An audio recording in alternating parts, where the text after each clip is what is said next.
Hi welcome to my channel smart analog. చూడండి friends, boti curry అనమాట చేద్దామని మా వారు సండే రోజునమాట అవి తీసుకొచ్చారు. పొట్ట అనమాట, అది బోటీ మేక పొట్ట అంటారు కదా, అదనమాట. అది తింటే చాలా బలం అనమాట. చాలామందికి తెలియదు, కానీ తింటే కూడా చాలా టేస్టీగా ఉంటుంది. చూడండి ఫ్రెండ్స్, వాటిని నీట్గా కడిగేసి అల్లం వెల్లుల్లి పేస్ట్ వేసి అదిగోండి అలా కుక్కర్లో పెట్టామన్నమాట. మొత్తం నీట్గా వాష్ చేసి అదిగోండి అల్లం వెల్లుల్లి పేస్ట్ మొత్తం వేసి అలా కుక్కర్ పెట్టి విజిల్ పెట్టేసాము. అదిగోండి తర్వాత అవి ఉడికిపోయినాయి అనమాట అల్లం వెల్లుల్లి పేస్ట్లోను. తర్వాత ఆయిల్ వేసుకున్నాము, తర్వాత కరివేపాకు అలాగే ఉల్లిపాయలు అన్నీ వేసుకొని అదిగోండి నూనెలో వేగిస్తున్నాం అనమాట. అటు ఇటు తిప్పుకోవాలి కొంచెం. చూస్తున్నారు కదా ఫ్రెండ్స్, మూత పెట్టాం. తర్వాత టమాటా ముక్కలు వేసామన్నమాట.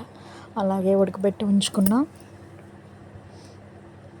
బోటీని కూడా దీంట్లో వేస్తామన్నమాట. అదిగోండి కొంచెం పసుపు కూడా వేసుకుని ఉల్లిపాయలన్నీ వేగించేసిన తర్వాత అదిగోండి మొత్తం బోటీ అంతా చేసిందంతా దాంట్లో వేసేసామన్నమాట. ఉడకబెట్టిన బోటీ అల్లం వెల్లుల్లి పేస్ట్ మళ్ళీ వేసుకున్నాము. కొంచెం ఉప్పు, కొంచెం కారం, మసాలా పొడి అవన్నీ వేసుకున్నాం ఫ్రెండ్స్.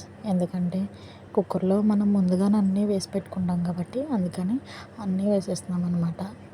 అదిగోండి కొత్తిమీర కూడా నీట్గా వాష్ చేసి కర్రీలో వేసేసాము.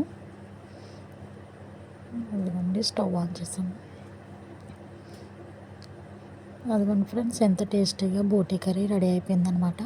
అదిగోండి అలా సర్వ్ చేసుకున్నాము. ఎంత టేస్టీగా ఉంటుందో మీరు కూడా ట్రై చేయండి ఫ్రెండ్స్. బోటీ తెచ్చుకోండి. ఓకేనా ఫ్రెండ్స్, కామెంట్ చేయండి, లైక్ చేయండి, సబ్స్క్రైబ్ చేయండి ఫ్రెండ్స్. Okay friends.